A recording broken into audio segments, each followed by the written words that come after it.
A pergunta é como é que vocês estão estruturando essa ritualística? Bom, a gente tem um calendário litúrgico que envolve um blote por ano. O blote, né, a palavra blote, ela quer literalmente designar sacrifício. Né? Só que ela é uma palavra mais abrangente. A gente usa blote para denominar todo o nosso encontro religioso. Normalmente, ele acontece uma vez por mês, né? Ou no último sábado ou no penúltimo, de acordo com a conveniência de agenda do Kindred. E a gente tem, sim, um ciclo anual que a gente segue. Né? A gente começa o nosso ano no Iol, né? O Iol é a nossa noite mais... é o inverno, né? O solstício de inverno marca o início do ano litúrgico para nós. É a noite mais longa do ano, né? E a gente está ali no momento de invocar a proteção por causa do período da caçada selvagem, né? Dentro da nossa religião. Depois a gente tem o Thorrablot, que é efetivamente o sacrifícios ao deus Thor, e também é o aniversário do Kindred, né? Que é marcado por um grande banquete, né? A média é de 6,5 litros de cerveja por participante. Dura aproximadamente 16 horas. Então, é só para maratonistas preparados, né? E aí a gente tem efetivamente o Thorrablot. Em agosto, a gente tem a nossa assembleia, a nossa TIM, onde a gente debate os nossos assuntos, onde a gente vê se não há nenhum erguilde a ser pago, né? Alguma dívida de honra entre os membros do Kindred. A gente faz as nossas propostas, as nossas invasões do verão, né? A gente decide quais são os lugares que a gente vai atuar. Né, a gente decide quais são os nossos investimentos do ano, o que a gente vai fazer, quanto hidromel a gente vai fermentar, enfim. A organização do nosso funcionamento anual. Em setembro, a gente tem o Eostre, ou Iduna Blot, né, primavera. A gente tem, em outubro, o Sigrid Blot, o sacrifício para as vitórias, para a vitória dos nossos projetos, para os nossos intentos do ano, né? E é um momento em que a gente vai efetivamente invocar o deus Odin para nos dar a visão da estratégia e para nos garantir a vitória na nossa batalha, né?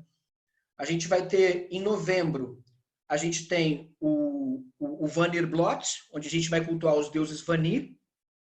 Dezembro, a gente tem o Midsummer, solstício de verão, né? Que é um festejo diurno, tem competições, tem...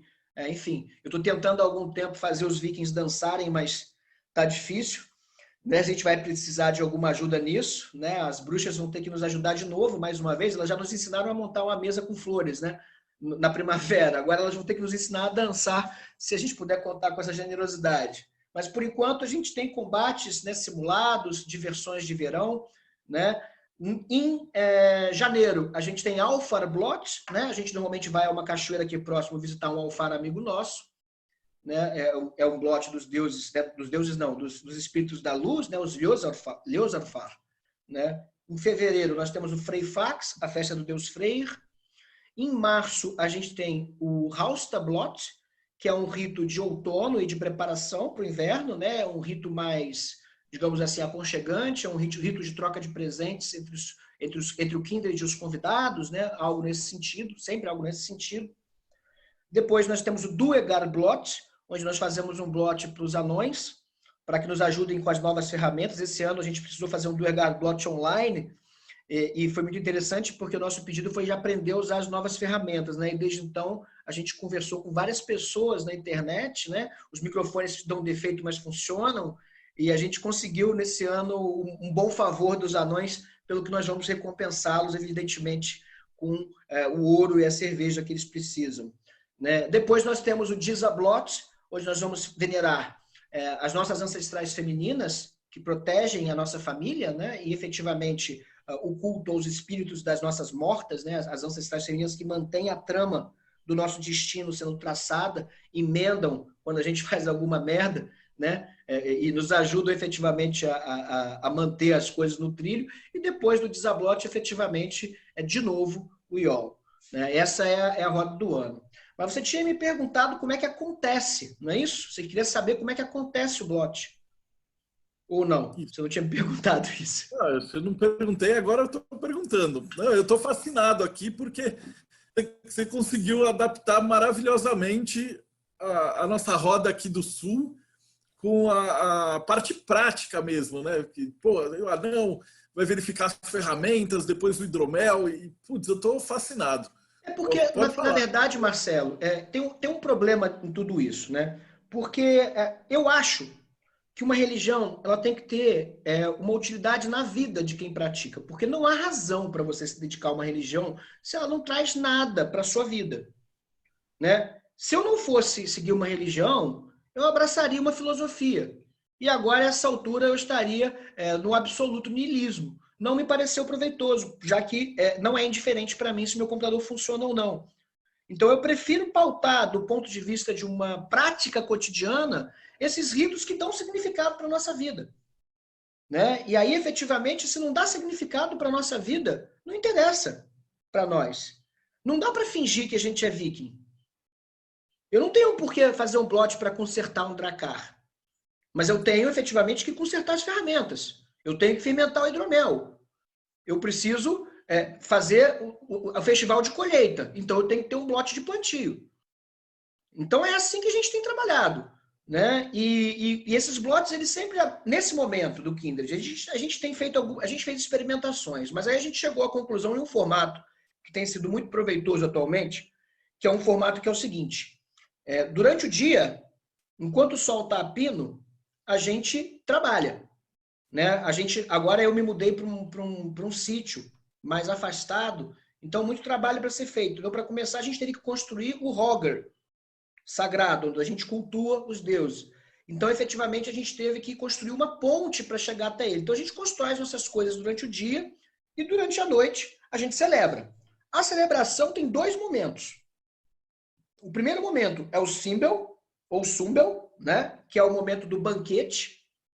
E aí, efetivamente, depois que o trabalho está pronto, a gente começa a beber, a gente começa a comer, a gente começa a cantar, a gente começa a fazer rima, a gente começa a lembrar dos nossos amigos, das vitórias que eles tiveram, aí faz chamada de vídeo bêbado para eles. A gente começa a lembrar dos nossos inimigos, e aí a gente canta as músicas que a gente faz para eles. A gente começa a lembrar das batalhas que nós lutamos, a gente começa a lembrar dos que não estão mais entre a gente, e a gente começa a contar as histórias dos deuses, a gente faz as trocas de presentes. Enfim, é uma celebração onde a gente vai efetivamente ficar nessa onda até que chega o momento do blot.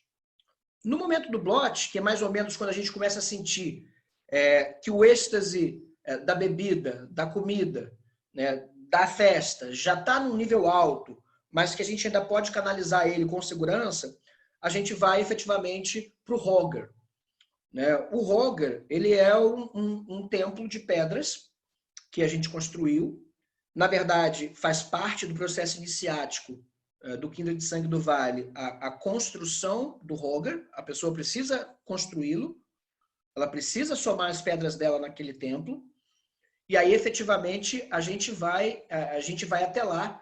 Eu sou o Godi do Kindred, então eu faço as invocações dos deuses.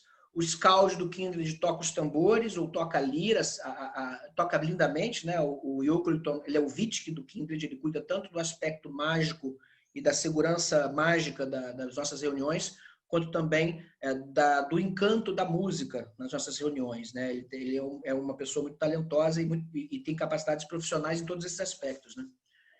Então, a gente começa a fazer então, as invocações dos deuses. Eu vou dizer palavras a respeito daquela reunião, mas não num tom confessional. Não é uma religião nesse sentido. É realmente mais é como se nós estivéssemos entoando uma elegia, é como se nós estivéssemos fazendo uma drapa para os deuses. Né? São palavras elogiosas dos deuses, dos espíritos da terra, dos ancestrais, dos Duergar, dos Alfar e dos seres que nós estivermos ali naquele momento cultuando. Né? Erguemos brindes aos deuses, brindes aos Vetir, brindes aos nossos amigos, aos nossos aliados, e derramamos a cerveja, o hidromel, sobre o altar, e deixamos ali a comida que nós preparamos para aquela ocasião, que o Kopur, o nosso Matiswein, tenha preparado. A gente deixa ali a comida, a bebida, né, o hidromel. Hoje a gente não vê sentido num sacrifício de sangue, porque nós não criamos animais, né? Mas ao contrário, nós fabricamos hidromel, né? E se temos uma boa cerveja também, dividimos o que temos. Esse é o sentido do sacrifício para nós. Como nós não temos criação de bicho, também a gente não tem utilidade para isso. Né? E aí, efetivamente, a gente faz assim. Depois a gente volta do Roger, aí o Simbel vai até onde for, e aí os espíritos já estão com a gente, e aí a coisa acontece. Eu não sei se eu tenho como no momento de sobriedade, explicar muito como é que as coisas acontecem depois. Né? Tipo, mas o festejo segue até a cerveja acabar, até o sono bater, as pessoas vão caindo, né? E aí vai acontecendo.